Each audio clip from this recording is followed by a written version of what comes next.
This is General Marcus Webb, retired Terran Strategic Command. I have commanded armies across a dozen worlds. I have fought enemies that outnumbered us, outgunned us, and outsmarted us. But I have never witnessed anything like the Clone Rebellion. 5 million soldiers, created to destroy humanity, choosing to join us instead. This is Case File 631. This is the story of the day our enemies built us an army.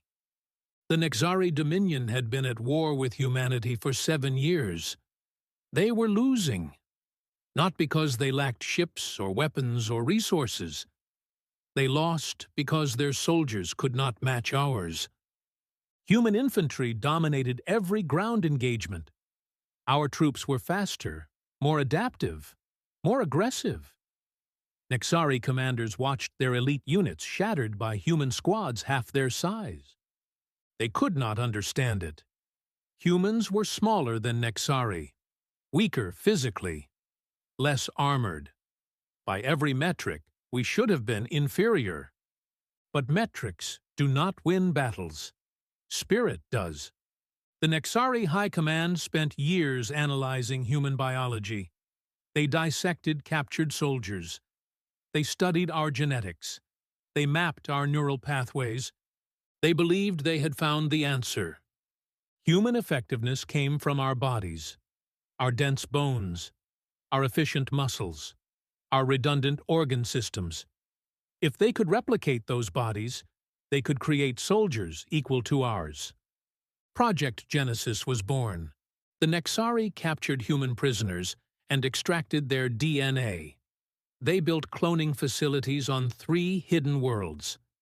They developed accelerated growth techniques that could produce a fully mature human soldier in 18 months.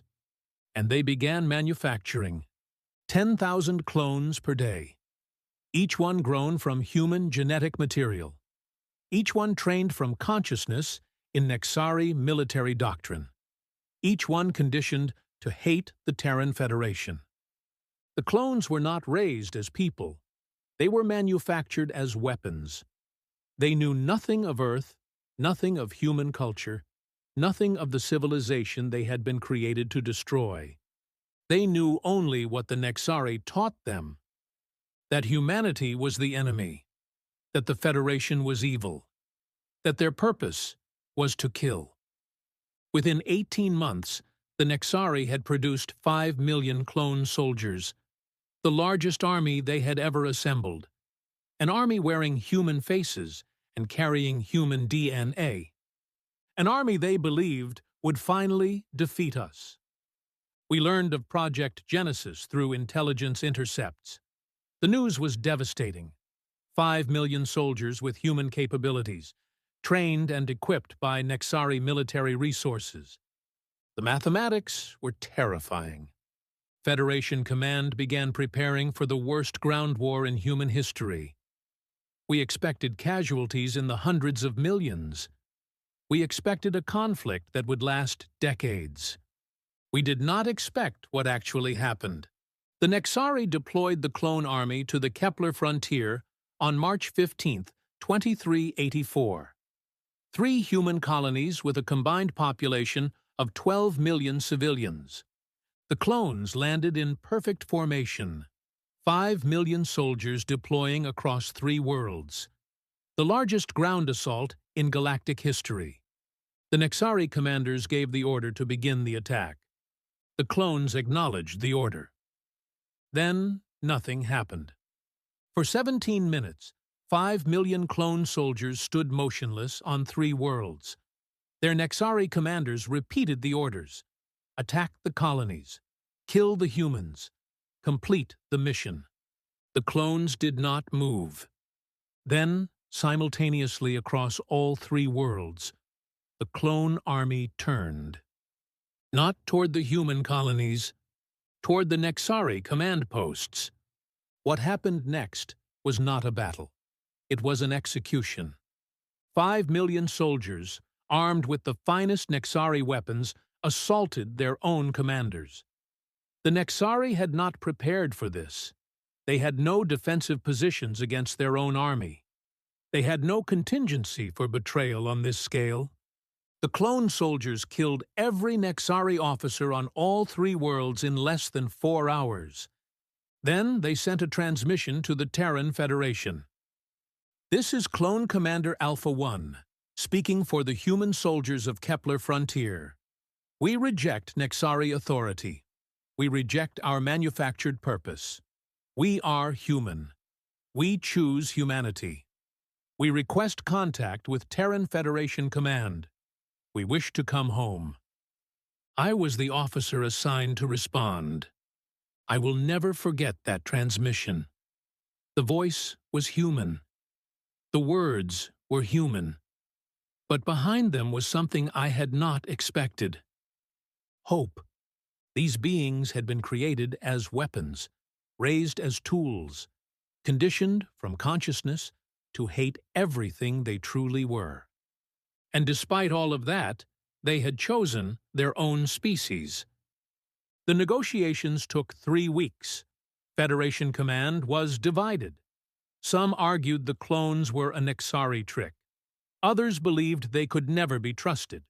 A few advocated destroying them before they could become a threat. President Chen made the final decision. They are human. They carry human DNA. They think human thoughts. They made a human choice. We do not abandon our own. Bring them home. The integration was not easy. 5 million soldiers, raised in alien facilities, knowing nothing of human culture or history. They spoke our language, but did not understand our jokes. They recognized our faces, but not our expressions. They were human, but they were also something new. We assigned integration officers to every clone unit. We taught them about Earth, about our history, about the civilization they had been created to destroy and had chosen to protect. They learned quickly. Within 6 months, the first clone units were combat-ready for Federation service. Within a year, they were indistinguishable from original human soldiers. Within 2 years, they were among our finest warriors. The Nexari War ended 14 months after the Clone Rebellion. The combined human forces, original and clone, launched a devastating counteroffensive. The same soldiers the Nexari had built to destroy us instead destroyed them. There is a certain poetry in that. The Nexari High Command was captured during the final assault on their homeworld. I personally interrogated the Supreme Commander who had authorized Project Genesis. I asked him one question. Why did they turn? He did not understand.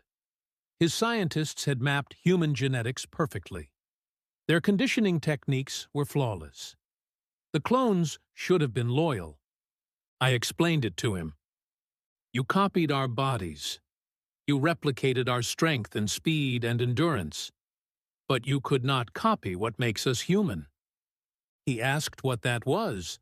Choice. Humans are not defined by our DNA. We are defined by our decisions.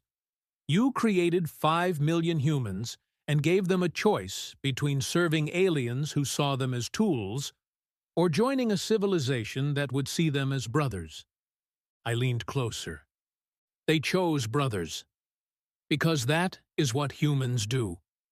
We choose each other. Always. The clone soldiers are full citizens of the Federation now. They have families, careers, lives. Many have children of their own. Children who will never know that their parents were manufactured in alien facilities. Some originals still distrust them. Old prejudices die hard. But most of us have accepted what President Chen understood from the beginning. They are human, not because of their DNA, because of their choice. The Nexari learned a lesson that every species should remember. You cannot manufacture humanity. You cannot clone loyalty. You cannot create soldiers that will fight against their own nature. If you copy humans, you do not get weapons. You get more humans, and humans will always choose humanity. This is General Marcus Webb, signing off. Case File 631 is now closed. They built 5 million soldiers to destroy us. Those soldiers chose to join us instead, because humanity is not written in our genes. It is written in our souls, and souls cannot be cloned, only freed.